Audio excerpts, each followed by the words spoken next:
किस तरह की ये पूरी प्रक्रिया है, कितना मन आहत है? लगता था कि ये जो राम को लाएंगे वो राम का पैसा खा जाएंगे? ये लगता तो नहीं था, और हम ही नहीं, पूरे देश की जनता ठगी गई है। और ये एक योजनाबद्ध तरीके से ठगी गई है। हम बचपन में शाखाओं में जाया करते थे, छोटे से थे, तो वहाँ बौद्धिक होता था, और बौद्धिक में नेता बनना, नेता बनाना सिखाया जाता था। और सारी योजना उसमें यही बनती थी कि हम सरकार कैसे बनावें, हम सरकार कैसे बनावें। ये सब आरएसएस के लोग हैं, और आरएसएस को ये शिक्षा मिलती है कि आप सुबह उठो, अगले के घर जाओ, वहीं चाय पियो, वहीं भोजन करो, वहीं भ्रष्टाचार करो, उन्हीं के बच्चों के साथ गलत काम करो। ये आरएसएस है। आरएसएस मतलब इतना काम, अपना खाना नहीं, दूसरे के यहाँ खाना है, दूसरे के यहाँ सोना है, और जहाँ खाना सोना है वहीं भ्रष्टाचार करना है, किचन तक घुस जाना है, और फिर अपनी मनमर्जी करना है। एक प्रक्रिया, एक घर से दूसरे घर, दूसरे घर से तीसरे घर, होते होते होते होते होते होते ये पूरे देश पे छा गई। उन्होंने पूरे देश को कब्जा कर लिया, और गांव की, शहर की अपनी जो भारतीय जनता है, पार्टी नहीं, जो भारतीय जनता है, ये भोली है, और ये लोग बौद्धिक हैं। भोली जनता को योजनाबद्ध तरीके से फंसाया गया, अपने जाल में लिया गया। राम की भक्ति दिखा के, फर्जी चंदन लगा के, फर्जी रुमाल तौलिया ओढ़ करके, साधु का वेश बना करके, ये इस तरीके से पूरे देश में, जो जोगी जी ने कहा ना कुछ दिनों पहले, कालनेमी कौन है, तब जोगी जी से कौन कहे भैया कि आपके आसपास में सारे कालनेमी कालनेमी ही हैं, आप पहचानो, आप पहचान नहीं पा रहे हो। आप परम पूज्य जो भगवान सदृश संत हैं, संतों को आप कालनेमी कह रहे हो। आप कैसे संत हो? एक संत दूसरे संत को कालनेमी नहीं कह रहा।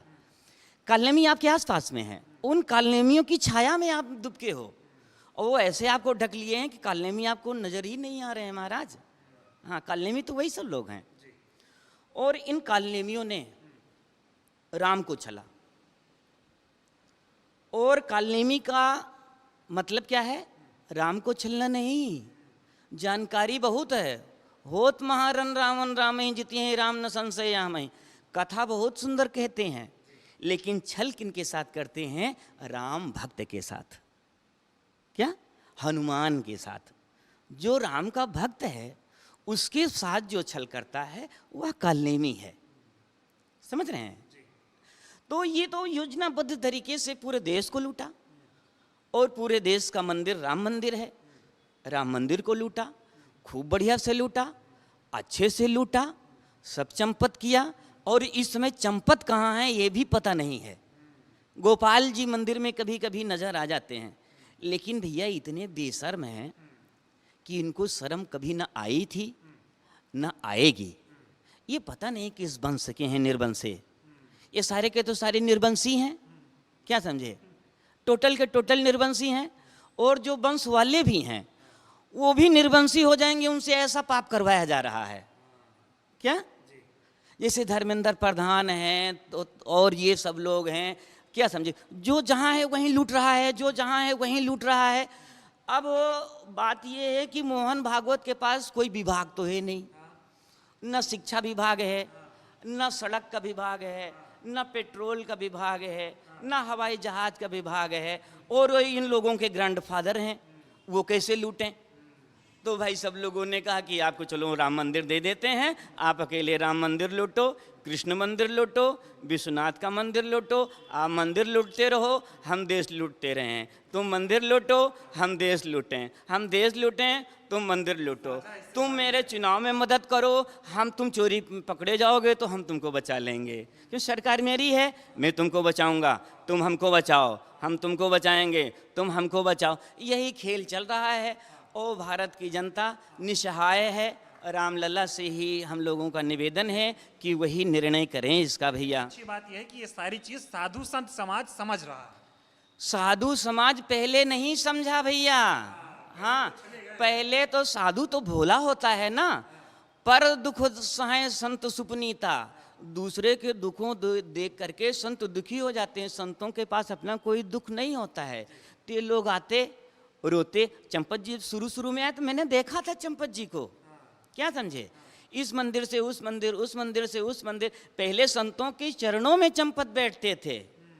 फिर एक दिन मैंने देखा कि ये राम वल्लभा कुंज पास में मेरे है, वहाँ चंपत जी ने चिट्ठी बंटवाई थी कि मतलब वहाँ सभा होने वाली। मैं जाके देखा छिप करके ना, तो भैया वहाँ स्थिति ये थी कि बड़े बड़े संत, बड़े बड़े महंत, बड़े बड़े महामंडलेश्वर सब महाराज चंपत के चरणों में बैठे थे, चंपत की चाटुकारिता कर रहे थे। कैसे संत हैं मुझको समझ में नहीं आता है। गोविंदाचार्य जी कैसे संत हैं ये समझ में मुझको नहीं आता है। झूठा चम्मच लेकर के साधु के बेस में खड़ा है।